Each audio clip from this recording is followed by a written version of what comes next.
laughed, but we were trying to license Ride the Valkyries for this presentation, and the stupidity you get into about how you can use bits of music and things. And yes, we did actually ask and inquire sensibly about. This is you wanted live gameplay. That's what Sturt's up to in the background here, just to prove that helicopters do all sorts of strange things. Yeah, we did actually ask about Paint It Black. The answer that came back initially was so ludicrously high just to go and have lunch before we could start discussing it that we just went, no, it's going to cost more than the whole game to make, so no, it's not happening. All right, thank you. But sorry, there's another part of that, which is radios in the world. Is that yes. So we do actually have some fixed musical radios in certain maps, which you'll be able to turn on and off as you go to them, that will play music, licensed tracks. In terms of playing it from helicopters, well, that's not something that's currently there, but may be. And I think it's quite impressive that he's actually talking about that stuff and flying a Cobra at the same time. This may be proving that it's not actually on rails.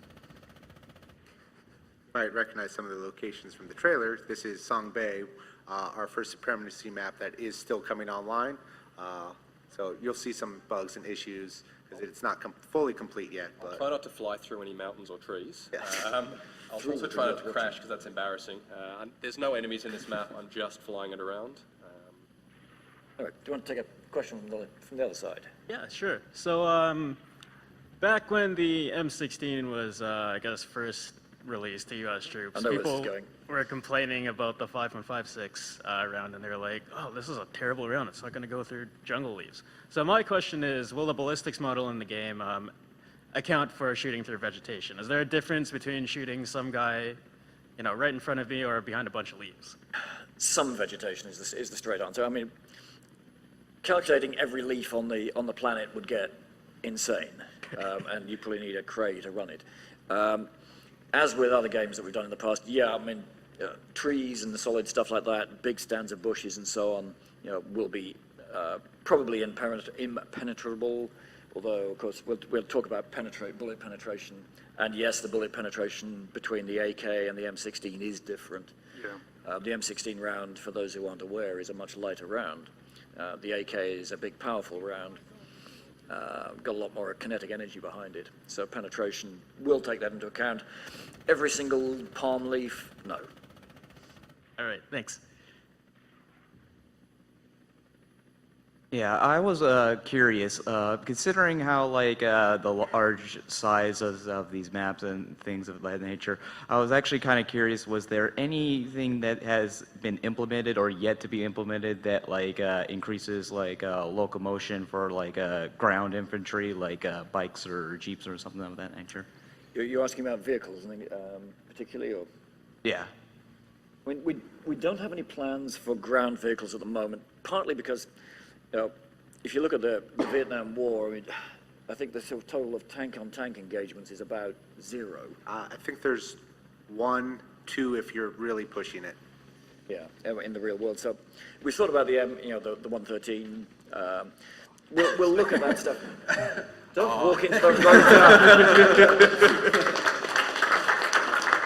rotor. We said live gameplay. Walking into the tail rotor hurts. As suitably demonstrated. What did you? That was deliberate. Oh, right. Yes. Please don't try that at home or at any airfield. Another thing too is lane vehicles like Jeeps and stuff. Usually they just get used in a really kind of comical way. People crash them into things, jump them off of hills, ramps, or whatever, crash them into houses, and it kind of takes the immersion out of the game and just kind of turns into Battlefield at that point. Yeah, I mean, we kind of felt, I mean, we'll look at vehicles again once the game's launched and see how people are playing. Our take on it at the moment is that once you've got helicopters in, a ground vehicle's really going to add anything that the helicopters wouldn't. So, Thanks. Thanks. So you guys had talked about asymmetrical game design. When you're including things like helicopters and bigger maps, how has that affected your map design? How's that affect our map design? Well, I mean, the Vietnamese do have the tunnel networks, I mean, I guess some of the maps have punji sticks and stuff like that. Are pre-placed. The Americans can't run through because they'll just get stabbed and die.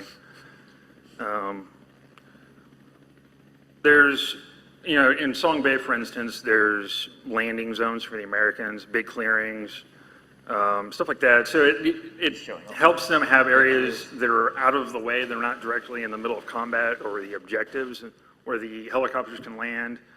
The tunnel networks can be allowed so the Vietnamese can travel pretty sneakily around the map, underground and whatnot, pop up in unexpected places, hide from artillery or napalm, spooky, whatever. So it's... Yes, it's when we first started talking about helicopters, it's one of those things we had to think about, because you're dealing with the fact that if you've played RO2 or Rising, RO2 particularly with things like half tracks, you can cover a lot of ground very quickly, and we had to think about, this is where the supremacy game type came from, where you're looking at, you're actually stringing together objectives, and both teams have got the opportunity to get behind the other team. You can get pile a whole squad into a Huey, you're going to get behind them, and it's thinking about, it does put a different dynamic on the map design, and to be honest, we're still exploring that. We think we're in a very good place with that, but that's again where the beta will come into it. Yeah, we had a couple of very early supremacy prototype maps, like Song Bay is our first one that really sort of started coming online as far as it has so far, but a lot of the earlier ones were more narrow based and similar to our territory, because that's what we're used to, and we're like, let's just enhance territory and add this in, and it's like, no, we need this to be wider, we need more space, we need the objectives spread out. So it's quickly taught us, as we've been iterating, that we just need more room to play around in as we have these big ways, not just as the Hueys to move around, but the traps and the spawn tunnels as well, because you need to give players a place to come in from unexpected areas, or it's not really that useful as a tool. As a result, have you noticed any parallels with some of your competitors in their map design, like Battlefield or something, or is it still pretty Red Orchestra, just a little bit bigger? I like to think that it's still very much Red Orchestra, just a bit bigger, and actually with a bit more tactics involved. Just realize what he's done. That'll teach you to show off. The way Supremacy works is not exactly how if you come from the Battlefield world, it has parallels, but it's different, and we like to feel there are more choices and more tactics involved with how the map plays out, and it's designed purposely to be that way. So we think it is much closer to those who are used to the Red Orchestra franchise, and they'll feel right at home jumping into Supremacy. Yeah, it still feels like a Red Orchestra game. Bullets are very lethal. People are dying, screaming on left and right. Artillery's exploding everywhere. It's a madhouse. And sadly, I believe the enforcers are telling us it's time and that we have to go.